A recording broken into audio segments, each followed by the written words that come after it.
Okay, peace and blessings.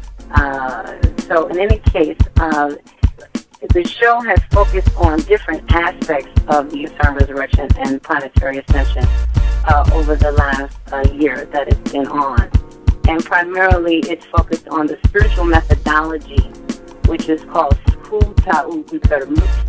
divine wisdom and authoritative utterance of Mutumwa, which translates as the mother of all. And she is indeed the mother of what we call the Necharu, which are the immortal higher self within us. So we are going to really get more deeply into that philosophy and the significance of that at this time in terms of the centrality of the Mother Goddess during the Ausar resurrection and her ancient tools for ascension and resurrection. And those are spiritual and energetic tools, as well as her womb wisdom. And so I will be getting into that. I'd like to open up with a prayer, as I do every week on resurrection time. And this prayer is a prayer for Ausar. Again, Ausar is the higher self within us. And this prayer goes, Anisharak Ausar, Anuk Dasir Ausar, Anuk Ausar, Dwa Ausar, Unefer Isra, Her Al Kapdu, Utenhe, Neb de Esat de Badihe, Ahaf de Tepsen Haptak, Mut, Utet says, Rapak Neb Jiret Swahil, Audi Netarure Usab Neb Ku Au Tef, Au Absenti, Sekerumen, Her Nef, Au Ta'am, Neb de Edan, Hek Am, Abdu Uja, Netawi Makeru Mbaha Nebishera.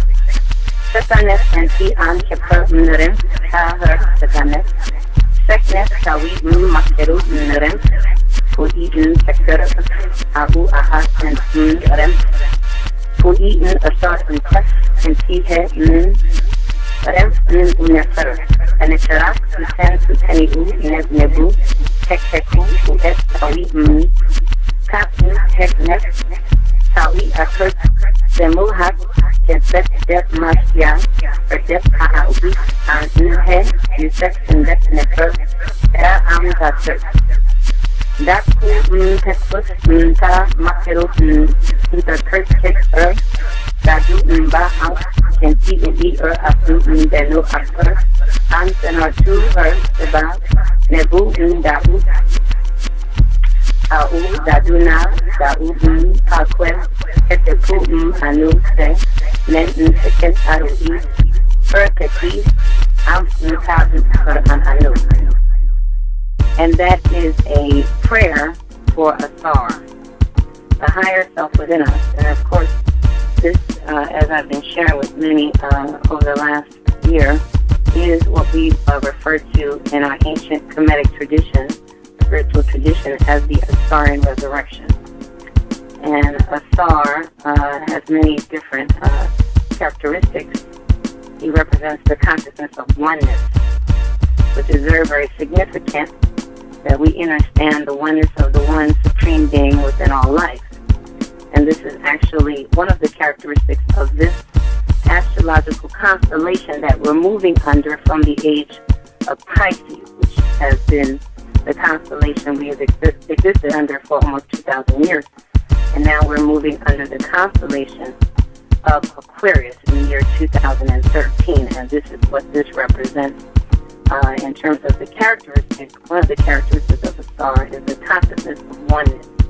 So that means during that time, they call that the age of enlightenment or the golden age, people begin to focus more on the oneness of all life, the consciousness of oneness, beyond the consciousness of separation or fragmentation, which we've been experiencing for a long time now on this planet.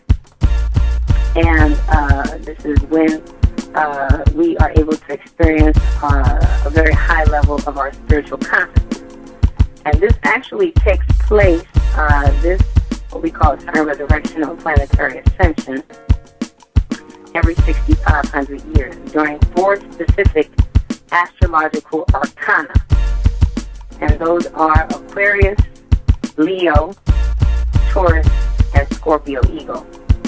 And actually, during those times is when we're able to go to very deep levels of purification on a spiritual level, an energetic level, and attunement to our higher self and experience ourselves beyond what's called the third dimension of matter. And this is so too what we're seeing as we're shifting paradigms now beyond the third dimensional consciousness, which is what in Western science they call 0-point physics. Okay, and what we're seeing is a direct impact because of this consciousness shift within what's called the SHMSHW, which are those who are going through this divine blessing of resurrection and ascension, that this consciousness is impacting the physical reality. And so we have seen specific astronomical unfoldments taking place that are specific to this time frame based on what we call the galactic calendar. And I've been talking about some of those astronomical indicators over the course of the last year. And we have seen bombardments of gamma rays coming from the galactic center. And these gamma rays have been affecting the sun, affecting the earth, having a profound effect on all celestial bodies in this galaxy, changing the magnetic field of the celestial bodies in this galaxy. And this is the true meaning behind what we understand to be global warming. In fact, the bombardment of gamma rays has changed the magnetic field of the sun, and this is why we have been experiencing solar storms on the sun and the emissions, which they call solar flares. And we have gone through now a lull in the last cycle, and now we're beginning to approach the next solar cycle, I believe 13, which is when we will see what's called a solar maximum. And this is the significance of the year 2012 and 2013, when we see the increase of solar flare activity. And in fact, we will see what's called the CME, or coronal mass ejections. These are all indicators in terms of these natural phenomena that take place during the Ausar-El resurrection that speak to this internal transformation that we go through during specific times when we're able to align ourselves with our true self.